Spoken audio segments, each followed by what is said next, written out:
मध्य प्रदेश के एक गांव में ठाकुर साहब का बड़ा परिवार रहता था। ठाकुर साहब खेती-बाड़ी और थोड़े बहुत ठेकेदारी का काम भी करते थे। उनका घर गांव में सबसे बड़ा और ऊंचे दर्जे का माना जाता था। परिवार में ठाकुर साहब, उनकी पत्नी सरोज देवी, बड़े बेटे राजीव, छोटे बेटे अमन और उनकी बहुएं ज्योति और छोटी देवरानी राधा रहती थी। ज्योति की शादी राजीव से हुई थी, जो पढ़ाई लिखाई में ज़्यादा आगे नहीं बढ़ पाए और घर गांव का काम संभालते थे। वही अमन शहर में पढ़ लिख कर नौकरी कर रहे थे और शादी के बाद अपनी पत्नी राधा को गांव ले आए। ज्योति बचपन से ही राधा के रीति रिवाजों में ढली हुई, थोड़ा तेज मिजाज और घर गृहस्थी संभालने वाली औरत थी। उसका दबदबा घर में साफ दिखाई देता था।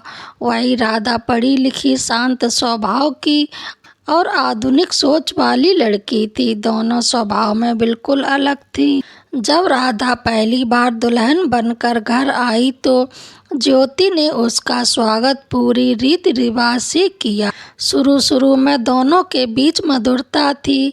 राधा जेठानी का सम्मान करती और उससे सीखने की कोशिश करती, पर धीरे धीरे छोटी छोटी बातें तकरार का कारण बनने लगी।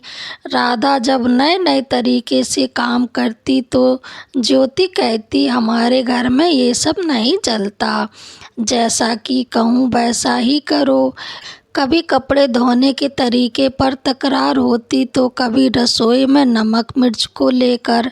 सास सरोज देवी बीच बचाव करती, लेकिन अक्सर वो भी बड़ी बहू का पक्ष ले लेती थी, क्योंकि ज्योति सालों से घर संभाल रही थी। राधा को लगता था कि उसकी कद्र नहीं हो रही है और ज्योति को लगता था कि देवरानी उसकी बात नहीं मानती। कुछ महीनों के बाद दोनों के बीच ईर्ष्या और तुलना बढ़ने लगी। पहनावे और सजने संवरने पर ताना। राधा पढ़ी लिखी थी तो थोड़ी फैशनेबल थी। वह साड़ी के साथ कभी कभी सलवार सूट भी या सिंपल सूट पहन लेती थी। गांव की औरतें तारीफ करती तो ज्योति को बुरा लगता। अरे गांव की बहू तो गांव जैसा ही रहना चाहिए, ये नखरे यहाँ नहीं चलते, ज्योति ताने देती। पड़ोसियों के सामने नीचा दिखाना। एक बार गांव की औरतों के सामने ज्योति ने कहा, आजकल की बहुएं तो काम करना भूल ही गई हैं, बस सजने संवरने और मोबाइल में ही लगी रहती हैं। राधा को बहुत चोट लगी। सास की तरफ झुकाव। सरोज देवी अक्सर कहती, ज्योति ने घर को इतने साल अकेले संभाला है, उसकी बात मानना सीखो। इससे राधा को लगता कि उसे परिवार में अपनाया ही नहीं जा रहा। धीरे धीरे छोटी छोटी बातें बड़ी गलतफहमियों में बदलने लगी। एक दिन घर में शादी का निमंत्रण आया। सब तैयारियों में लगे थे। राधा ने सुझाव दिया, इस बार मिठाई और सजावट शहर से मंगवा लेते हैं, थोड़ा नया तरीका अपनाएं। ज्योति भड़क गई, क्या मतलब हमारा तरीका गलत है?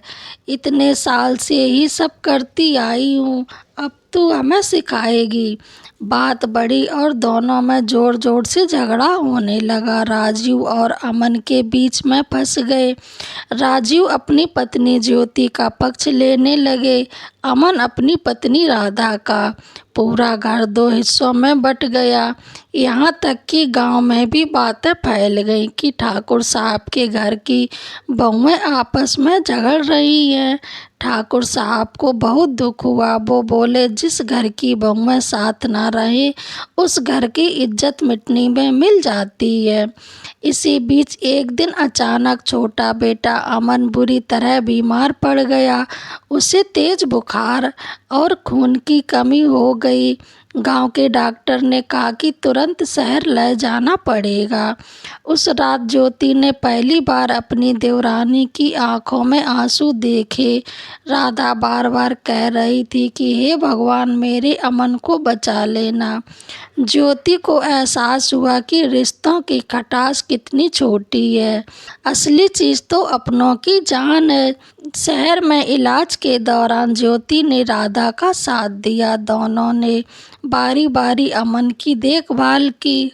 धीरे धीरे अमन ठीक हो गया, लेकिन उस बीमारी ने दोनों बहुओं को एक बात सिखा दी, रिश्तों की अहमियत झगड़ों से कहीं बड़ी होती है। अमन के ठीक होने के बाद घर लौटते समय ज्योति ने राधा से कहा, बहन, मुझसे अगर कोई गलती हुई हो तो मुझे माफ़ कर देना।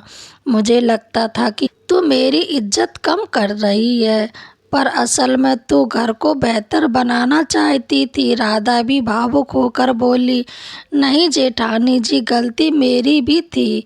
मैं नई नई आई थी और सबको बदलना चाहती थी। मुझे पहले आपकी मेहनत और त्याग समझना चाहिए था। उस दिन से दोनों के रिश्ते में बड़ा बदलाव आया। रसोई में दोनों मिलकर काम करने लगी।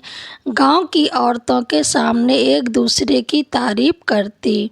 बच्चों की देखभाल और त्योहारों की तैयारी मिलकर करती। सास सरोज देवी ने भी चैन की सांस ली। ठाकुर साहब गर्व से बोले, अब मेरा घर स्वर्ग बन गया है। समय बीतने लगा। घर में अब पहले जैसी खटास नहीं थी। ज्योति और राधा अब केवल देवरानी जेठानी नहीं, बल्कि सगी बहनें जैसी बन गई। राधा जब पहली बार मायके गई तो उसकी माँ ने कहा, बेटी, अब तो बहुत खुश दिख रही है। राधा ने मुस्कुराकर जवाब दिया, हाँ माँ, अब मेरी जेठानी मेरी सबसे बड़ी सहेली है। गांव वाले भी ठाकुर साहब के घर की मिसाल देने लगे। देखो, घर की बहुएं अगर आपस में मिलजुल कर रहती हैं तो पूरा घर खिल उठता है। देवरानी जेठानी का रिश्ता झगड़ों और गलतफहमियों से भरा हुआ भी हो सकता है और मिठास से भी। बस ज़रूरत है समझदारी और धैर्य। आपसी सम्मान की इस कहानी से हमें यही सीख मिलती है कि रिश्ते जीतने के लिए लड़ाई नहीं बल्कि प्यार और त्याग चाहिए। आपको ये कहानी कैसी लगी कमेंट बॉक्स में ज़रूर बताएं और मेरे चैनल को लाइक शेयर कमेंट सब्सक्राइब करना बिल्कुल ना भूलें। जय माता दी।